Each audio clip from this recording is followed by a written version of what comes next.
जय हिंद दोस्तों, this side Sandeep Singh और आपका मेरे यूट्यूब चैनल पर एक बार फिर से स्वागत है। और भाई जो आज का अपना टॉपिक है वो थोड़ा हटके होने वाला है। एक्चुअली क्या है कि मैं काफ़ी और भी जो रेलवे के पेजेज है या वो कुछ और भी यूट्यूब चैनल है उन पे देखता रहता हूँ और जो कमेंट है वो भी रीड करता हूँ। और मेरे उस पर भी काफ़ी सारे कमेंट आते हैं यूट्यूब चैनल पे जो न्यू रेलवे लाइन है उसकी अपडेट को लेके या उसकी न्यूज़ को लेके। तो मैं आज आपको उसी टॉपिक के ऊपर बात करते हैं। जैसे कि काफ़ी लोग सारे डिमांड करते हैं कि हिसार से अग्रोहा, फतेहाबाद और फिर सिरसा वो वाली रेलवे लाइन।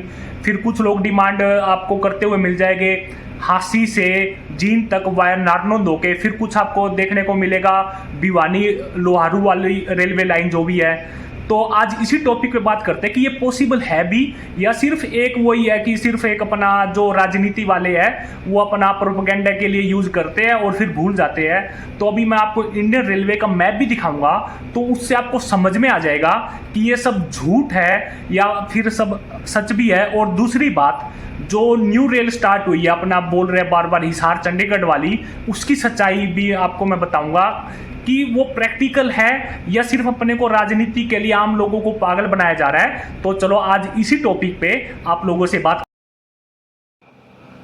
लो भाई, ये है इंडियन रेलवे का ऑफिशियल मैप और अभी मैं आपको इसमें जूम करके दिखाता हूं कि जो अपनी हरियाणा स्टेट है और हिसार जंक्शन, और ये अभी आप सामने देख पा रहे हैं कि ये अपना हिसार जंक्शन है। एक ये सीधी लाइन चली गई भाई आपकी जाखल और लुधियाना, और ये वाली लाइन है भाई हिसार सिरसा बठिंडा वाली। और अभी आपको जूम करके दिखाता हूं कि जो अपना अग्रोहा और जो इसमें फतेहाबाद है वो कहां पे है। एक मिनट बस जूम हो रहा है। ये देखो, ये रहा फतेहाबाद। और अगर आप सोचो कि हिसार से हम एक न्यू रेलवे लाइन अग्रोहा और फतेहाबाद वाली इस रूट से डाले गए, जो कि बिल्कुल जो ऑलरेडी पहले से ही एक लाइन है और उसके बराबर बराबर 10 से 15 किलोमीटर दूरी से एक और दूसरी लाइन जिसका कोई मतलब नहीं बनता। भाई आप समझो, बी प्रैक्टिकल।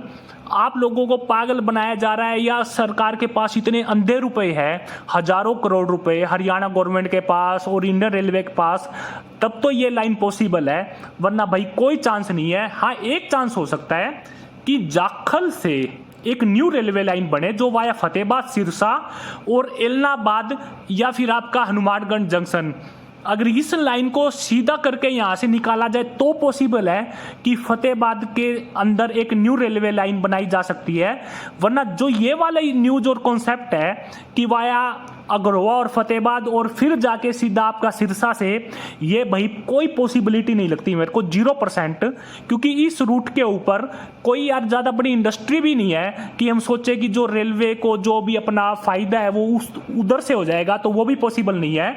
और दूसरी आपको मैं लाइन दिखाता हूँ जो अपनी हांसी से, उसकी अभी ये दूसरी आप देख पा रहे हैं लोहारू और भिवानी वाली, ठीक है। ये रहा भिवानी और एक ये लोहारू। अब इसके ऊपर भी आते हैं, इसका भी 3 से 4 किलोमीटर। लो भाई, जैसा कि अभी आप लोगों ने देखा कि मैंने आपको मैप में दिखाया कि जो तीनों न्यू रेलवे लाइन है वो क्यों पॉसिबल नहीं है। जैसा कि पहले उस पर बात करते हैं हम, हिसार से अग्रोहा, फतेहाबाद, सिरसा वाली रेलवे लाइन पे अभी मैंने आपको दिखाया कि ये जो पहले से ही जो रेलवे लाइन गई हुई है, अगर हम न्यू ट्रैक बनाएंगे तो बिल्कुल उसके साथ साथ 10 से 15 किलोमीटर साइड में ही बनाएंगे। तो आप लोगों को लगता है कि रेलवे के पास हजारों करोड़ रुपए है बेफालतू में कि वो एक ट्रैक ऑलरेडी गया हुआ है पहले वहां से, और 10 से 15 किलोमीटर हम अलग से उसके साथ साथ में एक नया ट्रैक बना देंगे। क्योंकि इस ट्रैक के ऊपर ना तो कोई इंडस्ट्री होगी, ना इसके ऊपर कोई पैसेंजर वॉल्यूम होगा।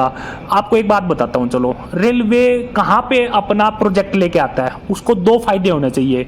या तो फ्रेट से उसका रुपए पूरे हो जाए, या फिर किराया, इंसानों के किराए से वापस उसके पास इतने रुपए आ जाए कि वो जितना प्रोजेक्ट पे अपना इन्वेस्ट कर रहा है वो उसके पूरे होने चाहिए। तो इस रूट के ऊपर ना तो उसको फ्रेट ट्रेन से फायदा होएगा ना पैसेंजर से। तो आपको लगता है कि हजारों करोड़ रुपए रेलवे लगाएगा और ना ही हरियाणा गवर्नमेंट लगाएगी। दूसरा प्रोजेक्ट सेम ऐसा ही है अपना जो हांसी से नारनौंद जींद वाला है। इस पे भी आपको पता है फ्रेट ट्रेन का कोई इंडस्ट्री है नहीं, फ्रेट ट्रेन से जीरो फायदा। अच्छा दूसरी बात, अगर आप बोले पैसेंजर वॉल्यूम भी भाई हांसी से कितने लोग जीन जाते हैं और कितने लोग जीन से हांसी आएंगे, 1 या 2%, उससे भी रेलवे को फायदा नहीं होने वाला, तो इसका भी कोई वो नहीं है। अच्छा जो तीसरा चीज है, आपको बोलते हैं कि भिवानी और लोहारू वाला, तो भाई भिवानी लोहारू भी सेम वही चीज है कि 40 से 50 किलोमीटर, लोहारू भी एक छोटा सा कस्बा है, भिवानी है, लोग भिवानी से लोहारू क्यों जाएंगे? एक वो छोटा सा कस्बा आप समझो, ठीक है। अगर वो मेन रूट के ऊपर पड़ रहा होता कि जयपुर दिल्ली के ऊपर घूम के कोई छोटा ट्रैक पड़ रहा था तो भी पॉसिबल था। अगर भिवानी से आपको जयपुर की तरफ जाना है तो ऑलरेडी हम वाया रेवाड़ी होके सीधा चले जाते हैं, ठीक है। तो हम लोहारू होके क्यों जाएंगे जब हमारे पास सीधा ट्रैक है? तो मैं आपको ये बताना चाह रहा था कि ये जो तीनों ट्रैक न्यू रेलवे लाइन के ऊपर बात चल रही है, लोग जो सोच के बैठे हैं कि इन फ्यूचर भाई कभी हमारा नेता आएगा वो हमें बनवा के देगा, भाई कोई चांस नहीं है, 0% है। तो भाई और अब बात करते हैं कि बड़े जोर शोर से एक शोर मचाया जा रहा है कि हिसार को चंडीगढ़ से ट्रेन से जोड़ दिया गया है। भाई ये भी आप लोगों को पागल ही बनाया जा रहा है जहां तक मेरा ख्याल है। देखो मैं इसके ऊपर भी प्रैक्टिकल बात करता हूं। काफी लोग बोलेंगे कि कुछ ना होने से तो अच्छा है कि कुछ तो स्टार्ट हुआ। भाई देखो कुछ स्टार्ट होना और बिल्कुल ही उसका कोई फायदा ही नहीं मिलना, तो उन दोनों में बहुत फर्क होता है। अब आपको एक प्रैक्टिकल बात बताता हूं। अब आप सोचो कि हिसार से जो रायपुर है, ठीक है, वो 5 किलोमीटर के आसपास है और बिल्कुल सुनसान एरिया, बिल्कुल ऐसे अजीब सा गांव की तरफ है। और जो हिसार रहता है वो आपको बहुत अच्छे से समझा पाएगा कि वो कैसा रूट है और वहाँ स्टेशन तक पहुंचना पॉसिबल है भी या नहीं।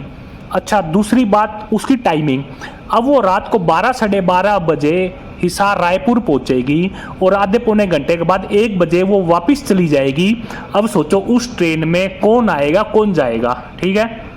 अब इसमें दूसरी बात, दुनिया बोलेगी कि भाई कुछ तो स्टार्ट हुआ। भाई इसमें एक प्रॉब्लम है, अभी क्या होगा, कल को आप लोग डिमांड करोगे हिसार से चंडीगढ़ कोई ऐसी परफेक्ट टाइमिंग के लिए ट्रेन चलाने की, तो आपको भगा दिया जाएगा कि ऑलरेडी चलाई तो ही है। तो मैं इसलिए बोलता हूं आप ये मत बोलो कि अपना ठीक है कुछ ना से तो अच्छा है, तो उनको बहाना मिल जाएगा कि ऑलरेडी पहले एक चल तो रही है, लेकिन हमको पता है कि वो चलना ना चलना एक बराबर है। इसलिए मैं बोलता हूं कि जो ये ट्रेन है बिल्कुल ही बाई बेकार टाइमिंग, ना कोई इसमें जाएगा ना आएगा।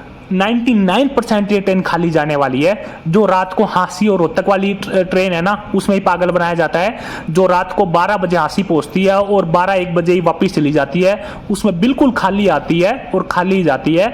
तो सेम ऐसे ही आपको यहाँ पे ही पागल बनाया जाएगा। चलो ठीक है भाई, मिलते हैं बहुत जल्द कोई न्यू अपडेट के साथ।